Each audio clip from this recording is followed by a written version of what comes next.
안녕하세요. 최강론술의 이모의 프로입니다. 오늘 주제는 이화여대입니다. 오늘은 이화여대가 모의논술을 앞두고 있어요. 6월 28일 월요일부터 금요일까지 모의논술을 보기 때문에 이 이화여대 모의논술 문제와 그 다음에 논술 전형 모집 요강에 대해서 간단하게 설명을 드릴게요. 이대는 논술로는 붙기가 가장 좋은 학교예요. 왜냐면은 당연해요. 경쟁률이 낮거든요. 이유는 명확하죠. 여대이기 때문에 남학생이 지원하지 못합니다. 그리고 남학생이 지원하지 못하기 때문에 지원하지 않는 여학생들이 꽤 있어요. 그래서 전반적인 경쟁률이 거의 가장 낮은 수준이고, 그리고 실제 경쟁도 꽤 낮은 수준이 많기 때문에 실제로 논술로 봤을 때 이대는 붙기 되게 좋은 학교입니다. 그럼 지금부터 이대 논술 모집 요강과 그 다음에 문제를 조금씩 설명을 해드릴게요. 이대는요, 올해 모집 요강을 공개했죠. 보시면 아시겠지만, 뭐, 이런 입문 1과 입문 2 단위에서 학교 학생들 선발하고 있습니다. 경쟁률은 뭐, 작년 경쟁률은 보시면 아실 거고요. 그 다음에, 일단 수능 최저가 좀 특이해요. 수능 최저가, 좀 높은 편이에요, 사실은. 그래서, 입문은 보시면 아시겠지만, 3합 6이고, 스크랜트는 3합 5예요.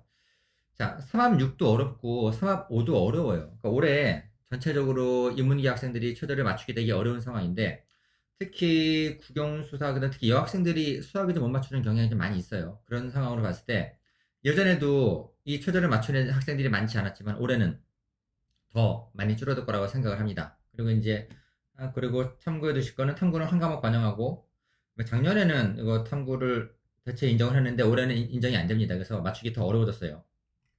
그리고 요소별로 본다라면 학생부는 논술 70, 학생부 30이에요. 비교과는 반영하지 않고요. 30인데 30%가 어떻게 반영되는 거냐 보시다시피 이제 본인이 잘한 거 30단위만 반영을 하는 겁니다. 그리고 진로 선택은 본인이 원하는 경우, 그러니까 본인이 잘한 거, 잘한 게 3단위가 있으면 반영이 되는 거고, 만약에 진로 선택을 다 못했다 그러면은 빠져나가는 거고 나머지 다른 과목으로 반영하게 되는 겁니다. 그래서 전체적으로 본인이 잘한 거 30단위만 반영하게 되어 있는 게 이대 스타일입니다. 그리고 보시다시피 전체적으로 보시면은 점수가 깎여 나가죠. 10, 9.8, 9.4, 8.8 있는 건데 이대는 내신을 많이 보는 학교예요. 그래가지고 좀 이따가 실제적으로 아이들이 어떻게 붙은 아이들이 어느 정도의 내신을 가지고 붙었는지 통계를 보면서 말씀을 해드릴게요. 그리고 진로 선택을 반영하는 경우는 3단계는 이 정도, 5단계 이 정도 반영하니까 역시 참고해 두세요. 이대는 내신이 크게 중요한 학교입니다. 논술만큼은 아니겠지만 꽤 중요해요. 최근 기출을 말씀드릴게요. 자, 입문 1은, 입문 1, 2가 쪼개져요. 그래서, 입문 1은 우리가 알고 있는 입문이라고 보시면 되는 거고, 입문 2는 다른 학교들이 주로 사회계열, 상경계열을 포함한 사회계열이라고 보면 되는 겁니다. 입문 1은 우리가 알고 있는 건 세 문제예요. 입문 1은 세 문제를 보는 거고요. 세 문제 중에서 작년 수시 같은 경우는 1번이 둘로 갈라졌어요. 그래서 1번 40점, 20, 20, 2번 30점, 3번 30점 나왔던 겁니다. 문제는 1-1은, 자, 여기 뭐 설명하고 비교해라. 1-2는 근거에서 해석해라. 2는 설명해라. 3은 논해라. 라고 나왔는데, 자, 내가 일단 제가 말씀을 드릴게요. 이대 문제가 어떤 문제가 나오는지는 아무도 몰라요. 예를 들어서 문제가 정형화된 학교들이 있죠. 성대라든가 뭐 성대, 경희대, 중앙대 이쁜 학교들이 있어요. 연대도 이런 학교에 포함이 되죠. 유형화가 될 수 있는 학교가 있습니다. 이대는 유형으로서 제가 말씀드릴 수 있는 거는 이대 유형이 정해지지 않았다는 것밖에 없습니다. 사실은요. 이대는 보시다시피 문항이 3개가 나와요. 그리고 1번이 갈라지는 경우도 있고 2번이 갈라지는 경우도 있고 3번이 갈라지는 경우도 있고 안 갈라지는 경우도 있어요. 아무도 모릅니다. 이거는요. 그래서 크게 세 문제가 되는 거고 그러면은 1번에 비교가 나오느냐? 그렇지도 않아요. 문제를 보시면 아시겠지만 뭐 비교, 해석, 뭐 설명, 논해라, 평가해라, 비판해라 어떤 문제가 나올지 아무도 몰라요. 그래서 우리가 요거 이게 인문이었고요. 인문이 3개고 다만 확정적인 건 뭐냐면 인문 계열은 문항이 3문항이고 일부 문항은 세부 문항으로 분할되는 것이 가능하고 영어 제시문이 하나가 나온다. 이 정도입니다. 영어 제시문의 난이도는 중간 정도예요. 연대처럼 그렇게 길지는 않기 때문에 꽤 풀만한 선이긴 합니다. 사회계열 가볼게요. 인문2 사회라고 하는 건데 이쪽은 1번, 2번이 인문 논술이에요.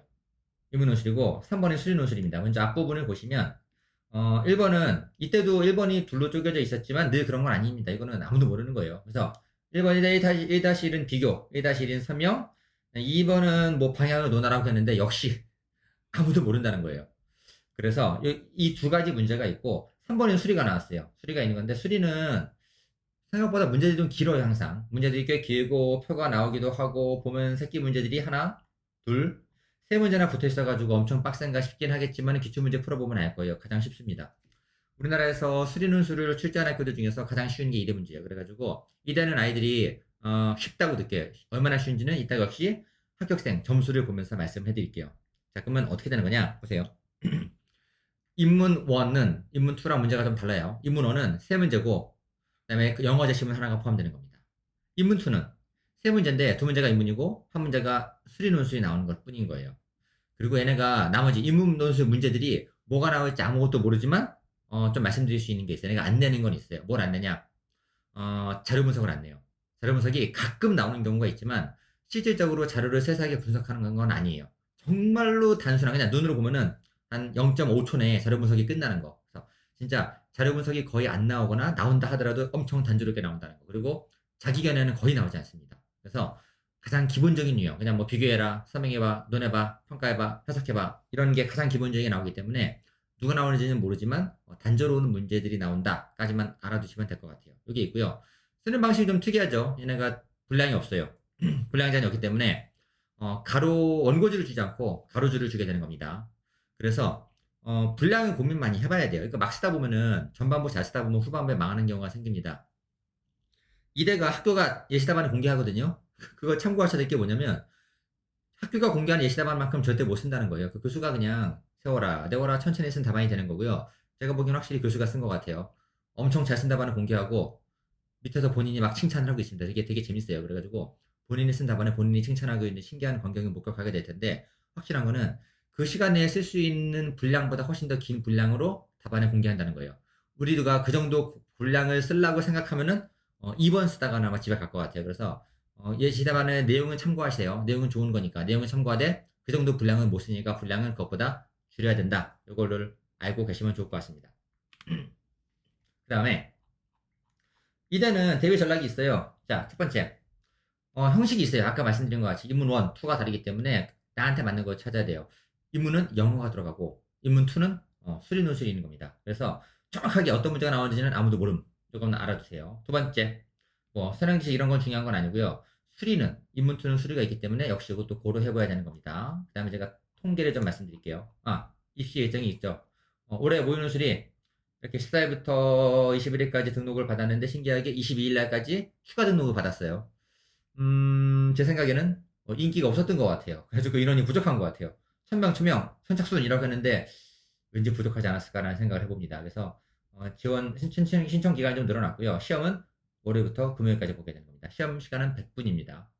자, 지원이 높아요. 3개 영역 일반이 6, 스크래팅이 5, 스크래팅이 자전입니다. 자전인데 최저 조건이 높고 그다음에 실전 경쟁이 낮은 편입니다. 그래서 이제 자, 이런 상황이 있고 원투의 특징을 맞춰 본다라면은 풀 수 있는 겁니다. 수리가 어렵지 않습니다. 수리는 되게 쉬워요. 자, 제가 입시 통계를 좀 보여드릴게요. 18, 19, 20이 있는 건데 학과별 통계를 공개하지 않은 아주 불친절한 대학 중에 하나입니다. 그래서 18년도 보면은 최초 경쟁이 중요한 게 아니고 실제 경쟁이 중요한 겁니다. 이때는 실제 경쟁 인문이 11대 1, 인문 2가 14대 1, 19년도 6대 1, 작년 20년도 20이 끝이에요. 21이 통계가 안 나와 있습니다. 그래가지고 20을 보면은 7.8대 1 이렇게 나왔습니다. 7.8이고 뭐 되게 정말 낮은 겁니다. 정말 낮은 셈이고요. 그 다음에 합격생 점수를 한번 보자면은 80점, 뭐 70점 이렇게 나오는 건데 보세요. 인문 1과 2를 보면은 인문 2가 4점이 높고요. 이쪽은 10점이 높고 이쪽은 6점이 높아요. 인문 2가 왜 높을까요? 앞에 나오는 인문 문제들은 난이도가 비슷해요. 비슷한데 얘가 인문 2가 높은 이유는 뭐냐? 수리가 쉽다는 의미입니다. 이거는 나중에 다른 학교 뭐 중대라든가 수리를 보는 딴 학교들도 똑같이 반영하면 되는 거예요. 문제 패턴이 비슷한 과정 내에서 수리논술을 보는 계열이 높은 데가 있어요. 높은 데가 누구냐? 얘네입니다. 이 데가 높아요. 그래서 6점, 10점이 높다는 것은 수리가 그만큼 만만하고 쉽다라는 것을 보여주는 겁니다. 그리고 이게 되게 중요한 정보입니다. 보세요.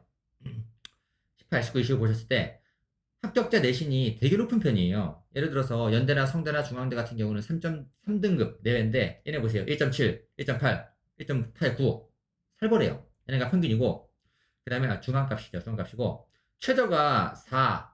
그 다음에 가장 최근 자료를 보면은 합격자 최저가 3.7, 4.7이에요. 제가 질문을 많이 받는 게 뭐냐면은 내신이 내가 5등급인데 뭐 2대 쓸만하냐고 물어보면은 보세요. 5등급이 없어요. 전교 꼴등으로 붙은 학생이 3.7이거든요. 5등급이 붙을 수 있겠죠. 왜냐면 뭐 논술 다뭐 만점 받으면 붙을 수 있는 건데 본인이 뭐 신화가 되지 않는 한 쉽지 않을 것 같습니다. 그래서 보시다시피 실질적으로는 3 정도가 한계라고 보시면 되는 거고요. 그다음에 정말 좀 잘 쓴다 싶으면은 뭐 3.7, 4.7까지 갈 수 있는 거지만은 3이 넘어가면은 그렇게 추천드리진 않아요. 자, 이렇게 전체적인 내용이고요. 제가 간단한 부분 정리해 드릴게요. 이대는 나중에 원서 쓰실 때 꼭 쓰시기를 권해드립니다. 실제 경쟁률이 7.8대 1이에요.